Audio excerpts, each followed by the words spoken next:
अस्सलाम वालेकुम, मैं हूँ जावेद फ़ारूकी। नाज़रीन, मामला बहुत अहम है और आज की डिशेस में उस पे बात करेंगे। ये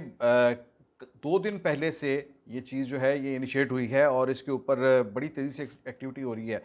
बात मुख्तसरन ये है कि पीपल्स पार्टी और एस्टेब्लिशमेंट के अंदर एक बहुत ही अहम मामले पर, हाँ जी, बहुत ही अहम मामले पर एस्टेब्लिशमेंट और पीपल्स पार्टी के अंदर ठन गई है। बज़ाहिर लग रहा है ऐसे कि जैसे ठन गई है, क्योंकि एक वाज़ेह तौर पर इख्तिलाफ़ राय सामने आ रहा है। और ये मामला क्या है? ये अफ़गानिस्तान का मामला है। ये मामला है टीटीपी के साथ मुज़ाकरात का मामला है, जिसमें पीपल्स पार्टी का ये ख़्याल है कि ये जो मुज़ाकरात हो रहे हैं, ये मुज़ाकरात इनका तरीक़ेकार वज़ा होना चाहिए और इस पर वाज़ेह तौर पर पीपल्स पार्टी ने एक लाइन ले ली है। बाकायदा तौर पर पार्टी का हाईएस्ट फोरम जो है, पार्टी की central executive committee, core committee, इन सब को मिलाकर बहुत ही पार्टी के जो जय्यद लोग हैं, बहुत इंपॉर्टेंट लोग हैं, इनका एक इजलास हुआ है इस्लामाबाद के अंदर और उसके अंदर यही मुद्दा यही था, एजेंडा यही था, एक यही कि टीटीपी के साथ जो मुज़ाकरात हो रहे हैं, ये कैसे हो रहे हैं और कौन कर रहा है, कहाँ कर रहा है और किसकी इजाज़त से कर रहा है। तो वो इस बात इसमें उगदा ये खुला है कि ये जितना भी मुज़ाकराती अमल है जो टीटीपी के साथ हो रहा है, वो उसके 2 मराकज़ हैं, 2 मराहिल हैं। एक तो ये कि पाकिस्तान के अंदर उनके साथ बातचीत चल रही है, दूसरा अफ़गानिस्तान की जो मौजूदा हुकूमत है, उसको दरमियान में लेकर वो ज़ामन के तौर पर दरमियान में बैठी है और वो टीटीपी के साथ पाकिस्तान के मुज़ाकरात जो हैं वो करवा रही है, डायलॉग करवा रही है कि पाकिस्तान और टीटीपी के दरमियान सीज़ फायर हो जाए। वो सीज़ फायर जिसमें टीटीपी के अब तक की जो वाक़यात हैं, उनके जो जितने भी हमले हैं, उसमें सैकड़ों नहीं हज़ारों पाकिस्तानी जवान और अवाम ये अपनी जानें जो है वो गँवा बैठे हैं, शहीद हो चुके हैं। और पाकिस्तान में पीपल्स पार्टी का इस हवाले से ये सबसे एक अलग एक हमेशा से रहा है, नुक्ता नज़र रहा है कि जब बेनज़ीर भुट्टो जब आईं तो उन्होंने भी इस पर जो मुखालफाना और यानी इख्तलाफी एक उनका मौक़िफ़ था और वो टीटीपी के साथ, तहरीक तालिबान के साथ किसी किस्म के नेगोशिएशन के लिए तैयार नहीं थी। यही थी वजह थी कि उन्हें पाकिस्तान आने से पहले ही उन्हें धमकियाँ मिली, कत्ल की धमकियाँ मिली और बिलाखिर उन्हें जब पाकिस्तान वो पहुँची तो दिसंबर 2007 में रावलपिंडी के अंदर उन्हें एक धमाके करके उसे उन्हें कत्ल कर दिया गया। सो पीपल्स पार्टी की टॉप लीडरशिप, पीपल्स पार्टी की कायद जो कि एक सिंबल था उनकी हाँ क़यादत का और पाकिस्तान की भी क़यादत की अलामत थी, दुनिया भर में जानी पहचानी जाती थी। ये एक बहुत बड़ा नुकसान हुआ। पीपल्स पार्टी हेडलेस हो गई, पीपल्स पार्टी की क़यादत उससे छिन गई। उसके बाद से पीपल्स पार्टी इस हवाले से और ज़्यादा उसने हार्ड लाइन ली और पीपल्स पार्टी के ख़िलाफ़ भी जो टीटीपी थी उसके जो थी कार्रवाइयाँ जो थी उनमें शिद्दत आ गई। पीपल्स पार्टी के लिए 2008 और उसके बाद 2013 में इंतखाबी मुहिम चलाना मुश्किल हो गया। इस कदर हमले हुए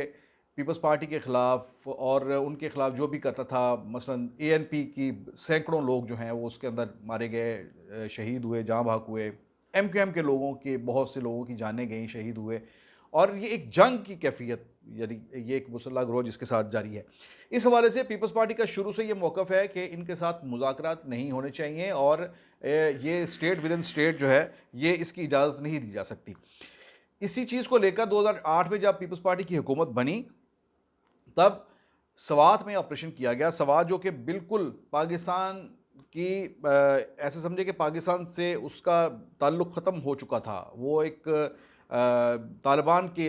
हाथ जा चुका था ये पाकिस्तान का ये हिस्सा। वहाँ पर हुकूमत ने फ़ैसला किया कि वहाँ पर अपनी रिट बहाल करनी है, तो वहाँ पर एक बहुत बड़ा ऑपरेशन हुआ, जिसमें ये सवात जो था, इसको दोबारा से जैसे समझे कि वागज़ार करवाया गया और वहाँ पर बहुत सख्त ऑपरेशन के बाद इसे क्लियर किया गया। और भी मुल्क के कबायली इलाकों में भी ऑपरेशन हुए, जनूबी वज़ीरिस्तान के अंदर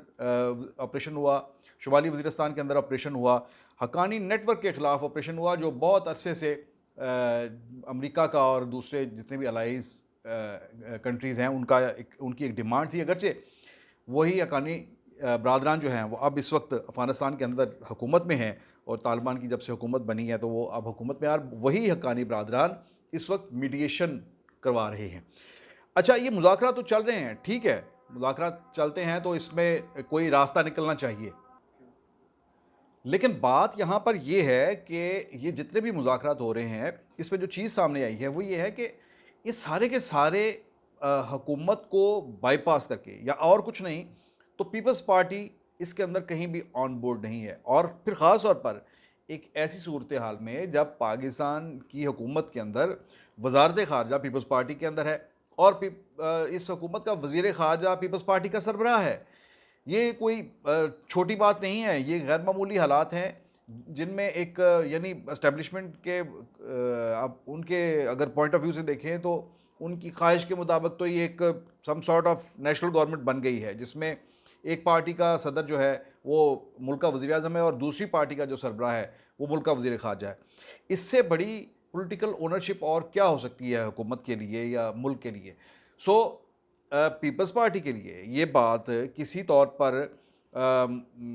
ये बात अगर उनके पॉइंट ऑफ व्यू से देखा जाए तो वाकई समझ में आने वाली बात नहीं है कि पीपल्स पार्टी जो है वो वज़ीर ख़ारजा जो है बिलावल भुट्टो है उनका चेयरमैन। और ये सबसे इम्पॉर्टेंट चैप्टर जो है फ़ॉरेन पॉलिसी का, जो पाकिस्तान की सालबियत के साथ डायरेक्टली जिसका ताल्लुक़ है, और फिर उस मामले का उस ताल्लुक़ उस इस सारे मुद्दे का डायरेक्टली पीपल्स पार्टी भी उसके अंदर स्टेक होल्डर है, जिसमें उसने जानें दी हैं, मारे खाई हैं। तो ये एक मुज़ाकराती अमल ऐसा, उसमें पीपल्स पार्टी जो सेकंड लार्जेस्ट जो पार्टनर है इस हुकूमत की वो, और फिर जिसमें जो वज़ीर ख़ारजा है वो बिल्कुल इसमें साइड लाइन है, उन्हें इसमें बिल्कुल भी नहीं लिया गया। इसके ऊपर असल में ये जो मीटिंग हुई है और ये जो उसमें जो एलामिया बाहर आया है और जो चीज़ें डिस्कस हुई हैं, वो सारे मामला ये है कि पीपल्स पार्टी ये बातें रिकॉर्ड पे लेके आई है और उसने वाज़े किया है कि ये जितना भी मुज़ाकराती अमल है उसको एक तरह से उसने ब्रेक भी लगाई है। और जो लोग मुज़ाकरात कर रहे हैं, और ये सबको मालूम है कि कौन मुज़ाकरात कर रहे हैं, जो साबिक़ डीजी आईएसआई जनरल फैज़ हमीद हैं, वो इस वक्त कोर कमांडर पेशावर हैं, और वो कोर कमांडर पेशावर होने की हैसियत से कर रहे हैं, या पाकिस्तान की तरफ से ज़ाहिर है उन्हें ये असाइन की गई होगी, एस्टेब्लिशमेंट की तरफ से ये असाइनमेंट दी गई होगी, तो वो काबुल में जाकर ये मुज़ाकरात कर रहे हैं उनके साथ। और फिर यहाँ पर दूसरी बात जिस पे पीपल्स पार्टी ने बहुत ज़्यादा रिएक्शन दिया और बहुत बड़ा एक्शन लिया, मैं ये समझता हूँ कि उन्होंने उनके जो वज़ीर हैं साजिद हुसैन तूरी, उन्हें उस जिरगे का हिस्सा बनाया गया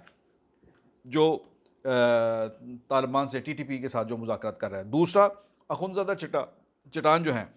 साजिद तूरी जो है ये बाजोड़ से पीपल्स पार्टी के रुकन कौमी असम्बली हैं और इस वक्त फेडरल कैबिनेट में वज़ीर हैं। अखुंज़ादा अगरचे इस वक्त उनके पास पार्टी का कोई ओहदा नहीं है, क्योंकि वो फाटा में के सरबराह थे और फाटा मर्जर हो चुका है केपीके के अंदर, इस वक्त उनके पास कोई जिम्मेदारी नहीं है, लेकिन पीपल्स पार्टी की वो एक प्रोमिनेंट फिगर है, उन्हें भी शामिल किया गया। इस तरह से ये दो पार्टी के मेन बंदे, और ख़ास तौर पर साजिद तूरी को अगर ले ले तो वो तो पार्टी के इस वक्त मुंतखब रुकन हैं और कैबिनेट मेंबर हैं, उनको शामिल किया गया उस जिरगे में, वो उसमें शरीक हुए और पीपल्स पार्टी ने उनके खिलाफ सख्त एक्शन लिया है और उन्हें शोकॉज़ नोटिस जारी किया है कि आप किसकी इजाज़त से इस सारे अमल के अंदर शरीक हुए हैं। इससे पीपल्स पार्टी का जो कंसर्न है इन मुज़ाकरात के हवाले से वो ज़ाहिर होता है। मैं यानी ये जो टॉपिक है जिस पे अगर ये बात करने के लिए ये मैं बैठा हूँ, इसीलिए कि ये जब से हुकूमत बनी है तो ये सबसे बड़ा, मेरी नज़र में ये एक बहुत बड़ा एक ऐसा इशू है जिसके ऊपर पीपल्स पार्टी जो है वो एस्टेब्लिशमेंट के सामने खड़ी हुई है। इसमें मुस्लिम लीग नून के शहाबुद्दीन जो हैं वो भी बाजोड़ से एमएनए हैं, उन्हें भी रखा गया है, लेकिन मुस्लिम लीग नून की पॉलिसी इस हवाले से कोई ऐसी नहीं है कि वो कहीं भी जो से कहते हैं ना कि रड़कने वाली नहीं है। वो ऐसे है कि बहुत से मामलात पर, जिस तरह वोट को इज़्ज़त दो, ये वो आईएसआई को इख्तियार देने वाली बात, इन सारे मामलात पर बिल्कुल खामोशी तान ली है। नून लीग ने अपने तमाम बयानिए जो हैं उन्हें मीठी नींद सुला दिया है। यहाँ पर भी मुस्लिम लीग नून जो है वो बड़ी खामोश है, और पीपल्स पार्टी की तरफ से जो उस मीटिंग के हवाले से कुछ बातें सामने आई, वहाँ पर भी दो तरह की अप्रोचेज़ है। एक तो ये कि ये मालूम हुआ है कि जरदारी साहब इस बात पर पूरे कंसर्न थे, आसिफ अली जरदारी, लेकिन वो इसको थोड़ा सा जैसे समझें कि लो टोन में रखना चाहते थे, इसे इतना ज़्यादा हाइप नहीं देना चाहते थे। लेकिन उसके मुकाबले में बिलावल भुट्टो उनके जो साहबजादे और पार्टी के चेयरमैन और मुल्क के वज़ीर ख़ारजा वो वीडियो लिंक पे थे, क्योंकि वो क्वारंटीन में हैं। उन्होंने वहाँ से वीडियो लिंक पर मीटिंग में शिरकत की। तो ज़राए का ये कहना है कि जो वहाँ पर जो साहिबान थे मीटिंग में, उनका ये कहना है कि बिलावल भुट्टो बहुत ज़्यादा इस हवाले से अग्रेसिव थे और उन्होंने बहुत अग्रेसिव लाइन ली कि ये मुज़ाकरात जो हैं ये क्यों पार्लियामेंट को बाईपास करके क्यों किए जा रहे हैं। ये पाकिस्तान जो है इसके तमाम फ़ैसले जो है अगर मुंतखब पार्लियामेंट मौजूद है तो पार्लियामेंट के अंदर होने चाहिए। ये बिल्कुल ऐसा नहीं होना चाहिए कि आप इस हुकूमत को पता ही ना हो कि कहाँ मुज़ाकरात हो रहे हैं, किन शराइत पे हो रहे हैं और क्या उसका फ्रेमवर्क क्या है जिसके अंदर रहकर आप बात कर रहे हैं। तो ये बहरहाल उन्होंने इस बात को उन्होंने इस मीटिंग के अंदर ये नहीं कैटेगोरिकली ये कहा गया कि ये मुज़ाकरात नहीं होने चाहिए। उन्होंने कहा है कि ये अगर ये मुज़ाकरात करने हैं तो इसमें पार्लियामेंट का रोल लाजमी होना चाहिए, पार्लियामेंट को ऑन बोर्ड लिया जाए। और इस हवाले से पीपल्स पार्टी जो है वो अपने तौर पर एक राब्ता मुहिम शुरू करने लगी है। तमाम पार्लियामेंट के अंदर जो पॉलिटिकल पार्टीज़ हैं उनके साथ वो राब्ते करेगी और जो सामने आ रही हैं बातें उसमें ये है कि ये हुकूमत के सामने ये डिमांड रखी जाएगी कि वो इस मामले पर एक एपीसी कॉल करे। तमाम पॉलिटिकल पार्टीज़ ख़ास तौर पर जो पार्लियामेंट के अंदर पॉलिटिकल पार्टीज़ हैं उन तमाम पार्टीज़ की एपीसी कॉल की जाए और इस मामले को इस उसके अंदर रखा जाए कि ये टीटीपी के साथ मुज़ाकरात जो हैं वो अगर हों तो किस तरह से हों